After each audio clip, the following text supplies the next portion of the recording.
Paleo diet, caveman diet, and the Stone Age diet. It all started with Dr. Walter Voitinger, and he basically wrote how the Paleolithic era is supposedly the best time they ate the best, and that's genetically best for us to eat how they ate in that era. So in 1975, he wrote a book on the Stone Age diet supporting that fact and that actually allowed other researchers to get more involved into it. So a lot of doctors and RDs started writing books, and there's even a website posted about it supporting the paleo diet. So the diet is fairly simple, and basically, I posted that flyer, and there is a little chart how the plate should look like. So every meal you have, that's kind of how the plate should look like. It's fairly simple. The idea is to follow how our ancestors used to eat. So we eat what our ancestors used to eat. And that means back then in that era, there was no farmers and also no industries, right? So we only had just whatever we could find as a caveman. So in that sense, dairy, wheat, grains, legumes, refined goods, and other processed goods, they're out of the question because that wasn't allowed in that didn't exist in the era, so that's not allowed in the diet. And the main food sources for the diet that you can eat are lean meats and fish, which give you a lot of protein, and also veggies and fruits, which give you a lot of fiber. So and then there's a few other things like eggs, nuts, seeds, and healthy oils like avocado oil, olive oil, and coconut oil.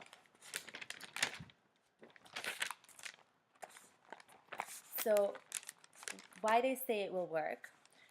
Eating this way, you are biologically designed basically to eat that way. So it brings you back to your roots and your genes and allowing you to have a healthier lifestyle. So studies have actually shown that, well, if you had any diseases and issues, that it actually reversed all that if you were eating a paleo diet. So just by cutting out grains, sugars, and processed foods, you would reverse all those issues that you had. The nutrient analysis. So the energy intake usually depends on what you want to do with your body. So if you want to maintain your weight and just eat that diet just to become healthy, that's possible. But you can also like if you want to lose weight, you can do that as well.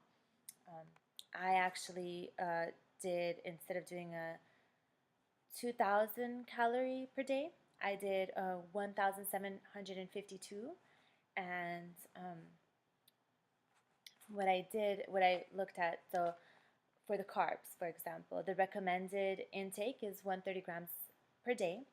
But in this diet plan, there was only 97 grams. So yes, this diet is pretty low in carbs, which is not really good.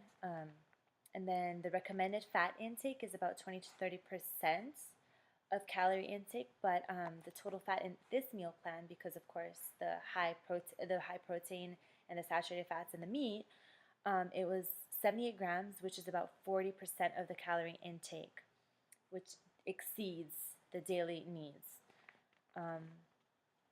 So that was fats. And then proteins, the recommended daily intake is 56 grams per day. But this meal, because of the high protein content, was 178 grams. That's pretty high, actually extremely high. And then sodium was also higher. The recommended intake is 1.5 grams per day, but this one was 2.3, so that's pretty high sodium as well. Iron recommended is 8.1 milligrams per day. The meal plan had 14 milligrams per day. Calcium recommended is 800 milligrams a day. The meal plan had 566 milligrams a day. So then again, calcium was low because this diet does not allow any dairy. So um, being said, if you don't have any dairy, you're probably not going to get any calcium unless you get it from fruits and veggies. So that's kind of like the bad side of the diet as well. And then fiber recommended is 25 grams per day, but in the meal plan, it was 35 grams a day. And vitamin A was 500 micrograms per day. That's the recommended. And we had 626 micrograms. Vitamin D is 10 micrograms recommended per day. And we had 27 micrograms. Well, what is good about this diet? What I love about it is that there's no processed foods, so and also no refined carbs. That's what my favorite part of the diet is. Um, Also, I like how it's based on eating natural and what you can catch, what you can make, and all that. But then I still think that grains are important in your diet, so I definitely wouldn't be suggesting this diet. The bad about it, I don't like that you get very minimum starches. As I said, that's definitely not good, and it's in all the DRIs. Like the DRIs for the carbohydrates were low. Also, no dairy, so that's another questionable thing because we do need calcium, and the levels were pretty low as well. Um, and another thing that I thought about is the meats and the eggs have a lot of saturated fats and cholesterol. So that's why we did have kind of a higher intake of fats. So that is another bad thing about the diet. And a higher sodium intake. We did have a higher sodium intake, which I didn't really like. This diet is fairly simple, but it goes into huge extremes. So I I don't know how good it is to eat so much in extreme one food. Um, are the authors credible?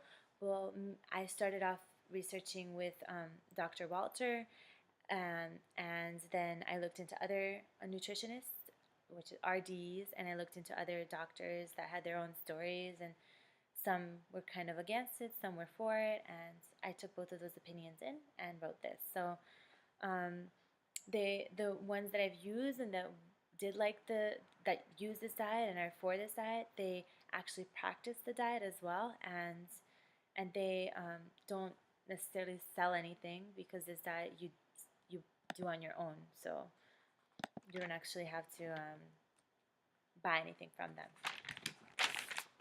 And the star rating, so how I did it is I give them 3 stars. Safety was definitely a no for me. I think that it's not a well balanced diet, and definitely the nutrition requirements were not met.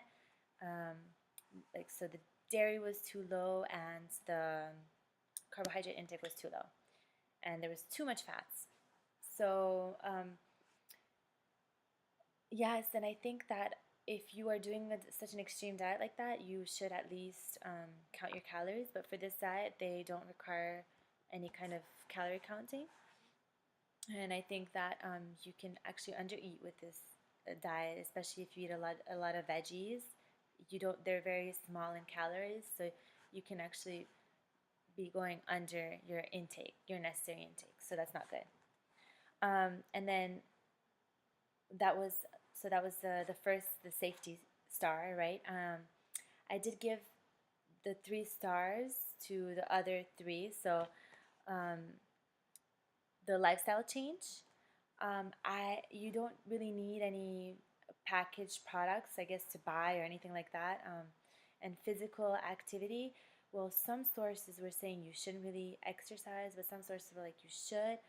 So I believe the ones that say yes, you should exercise, at least do some kind of minimal exercise. And so there's a lot of books that doctors and RDs wrote, so those are credible sources and they give a lot of psychological support. So I think that basically that's kind of why I gave a star for that area. Then effectiveness, I also give a star because um, it said if you eat like a caveman, you shed like a caveman, and ancestors were leaner and less likely to get diabetes and heart disease and cancer or any other health issues because they were eating so well. Um, and then they also say if you stay, so what I've read, if you stay with this diet and if you keep on doing what you were doing, you will stay at the weight that you want to. So you will maintain a healthy weight, and there's like no, of course, no say to it. But then if you do get off of it, of course, if you get off the diet, you are probably gonna go to your old lifestyle change, like old lifestyle again, and you're gonna gain weight back or whatever you were going for in the first place will come back. Um, so credentials, I did several different sources that I said already and mentioned, and the founder was a doctor, and others were RDs and doctors as well. Yeah, thank you.